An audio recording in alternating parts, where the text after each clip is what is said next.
Hey, you guys, I really love you. I view you as awakening wonders. I think of you as ponies with a third eye galloping across that rainbow. On one side of the rainbow, we have the old booty media, is how I call it, the stank booty media, per, promoting the lies. And then on the other side of this rainbow, we're gonna we're gonna enter a garden of red pill pills, and we're just gonna munch on that stuff forever and ever. So don't think that this is something temporary, getting away from the stank booty media.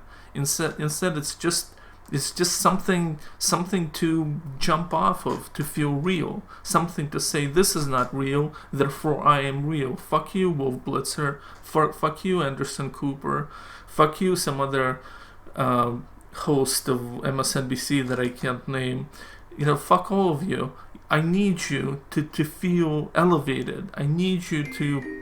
It's so that your existence and your babbling almost validates my life. As we gallop together with our three pony eyes, picking up speed, sliding down that rainbow. It is gonna happen, my dudes. It's gonna happen. Alright, my friends, well, with that out of the way, we can actually get to the main attraction. However, I want to say that I'm doing something different for myself today. And as you can see, I'm sporting a hat. Now, there is something that I associate with wearing hats like this on YouTube channels, and it's really to lower your age, or at least make you into some kind of a, maybe a senior in high school who's about to go to college or something, but, still sort of a cool guy like that, or a cool uncle of undetermined age, is I think what they're going for. Russell Brand, H3H3, Tim Pool, and that this somehow makes you more funky, more youthful than you actually are, if you actually bore your old fucking face and your full head to them. Like, the children would not react to you as much, would not relate to you. And this, when you wear something like this, it's like, who knows how old I am? Who knows? Well, unfortunately, I don't believe that this hat serves that purpose for me. I feel that I just kind of have that look of a homeless person hanging out at the subway who one time listened to his voice and pushed the lady down.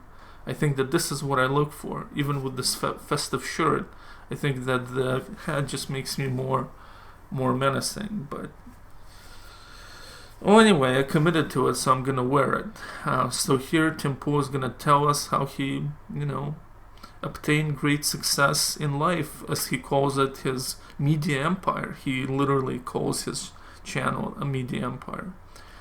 So yeah, let's check it out, my dudes. Congrats! You made it. You finished college. You got good grades. Okay, passing grades. Now you're gonna get a good job. Okay, a job. In 20 years, maybe you'll pay off your student loans. After working for another 30 years, you may finally be able to retire and take that cruise to Aruba you always talk about. And then, you die. Strangely enough, my dudes, Tim decided to open up his whole video with the condemnation of the capitalist system. I really didn't expect anything like that, especially on PragerU. It's really amazing, he kind of laid it out there in a couple of seconds. What a joke. Is this really what God or the universe or your mother had in mind for you?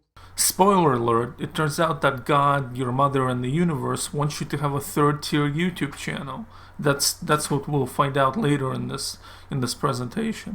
Who decided this is the path to success? The woke colleges that teach you almost nothing of real value?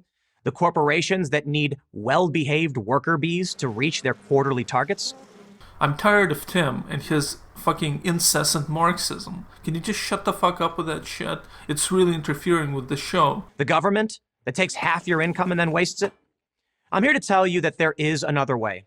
I know, because I'm living it. I dropped out of high school at 14.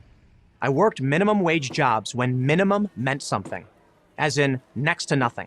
Whatever you say about Tim, you can't say that this guy was not a hard worker. In fact, for a long time, Tim used to live in his car and go over to the truck stop and, give blowjobs to the guys there. His rates were reasonable. They were reasonable rates. I lived out of my car and camped in parks. And yet here I am, one of the most watched personalities on the internet. Hey bro, you're insane. You're not one of the most watched people on YouTube. Any YouTube channel that has rat traps in it is gonna kick your ass day in and day out. You really have to relax, man. You need to take a chill pill, dude. You're not there in the ether. I employ a bunch of people, and I make more than the minimum wage. How did I get here without a college degree? By being an obnoxious self-promoter, maybe? As someone once said, I never let my schooling interfere with my education. I believe it was Adolf Hitler who said that. My parents owned a coffee house in Chicago. I did a little bit of everything, and while I was cleaning, cooking, or cashiering, I was also soaking up the banter, learning about culture, politics, and why Jason hated the Republican Party. That was my education. I didn't have some grand plan for my life. Actually, I didn't have any plan. I just worked hard. Whether I was handing out extra crispy fries at the drive-thru window or freezing my ass off hauling luggage at O'Hare, I was always excited about what I was doing because I knew my next job and the one after that would be better. So here's Tim's big idea for life. First, you drop out of high school, and as you're dropping out, it's important to have no plan whatsoever. Your only plan is to work shitty jobs, one after another, hoping that the next one is going to be better. Whoa, what a fucking great idea. I don't know what this says, really. It's some sort of a trolling, I feel. It's some sort of a troll, like, this can't be real. You can't literally tell somebody to take a bunch of shit jobs waiting for them to be better as opposed to going to who actually graduate high school. It feels like trolling. It is so stupid. It feels like trolling. Have no plans, dude. Leave fucking high school. Run around. Work at a Taco Bell. Hope that you'll become a manager. What is this, my friends? What the fuck is this? Around that time, rumors began circulating on the internet about something called Occupy Wall Street. The plan was for thousands of people to storm the streets of New York because they felt that the rich were being bailed out during an economic crisis they caused. Meanwhile, the middle class and the poor were being crushed. It seemed interesting, so I thought it was worth checking out. I bought a round-trip bus ticket to New York, planning to stay there for a week. I stayed 6 years. Multiple times a day, I would live stream and post photos of what was happening. When the epicenter of the protest at Zuccotti Park was raided by the police, I began what became a 22-hour straight live stream. Now that I had built a foundation, I had leverage. I went to Vice.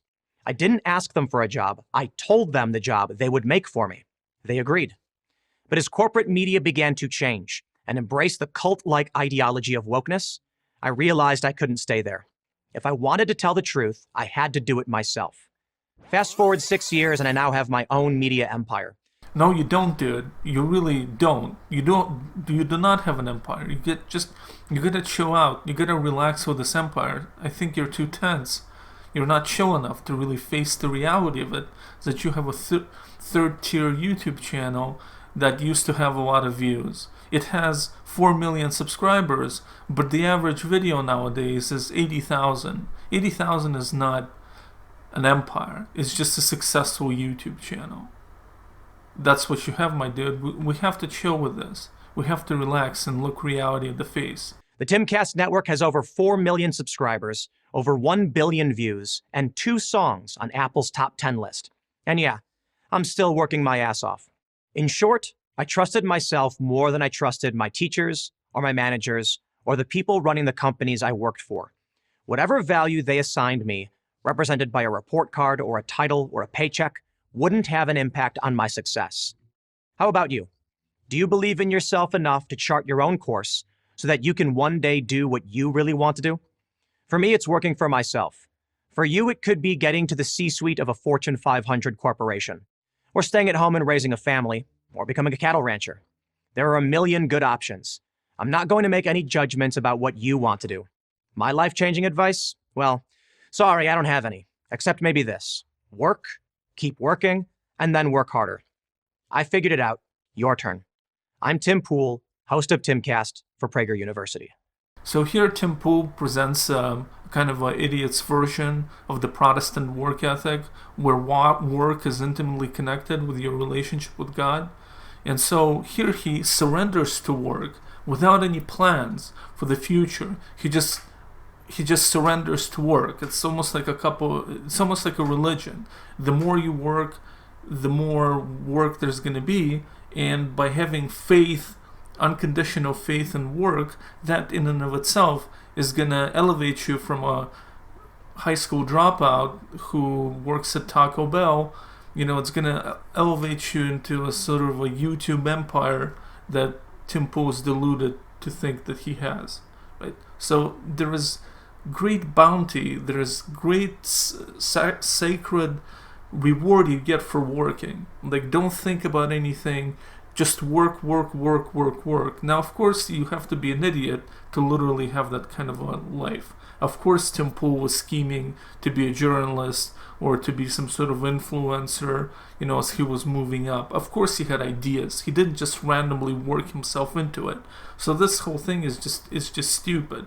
And the other thing about colleges, they might be woke depending on who you ask. And I don't ask anybody, I don't care. But colleges are places where you can actually learn things. Everything is not defined by wokeness. You can learn things there. I enjoyed going to college because I could learn things there. And it's also a good place to meet honeys and young bucks also. So basically, there is more to college than this woke cartoonism of it that's going on here. All right, thank you for watching.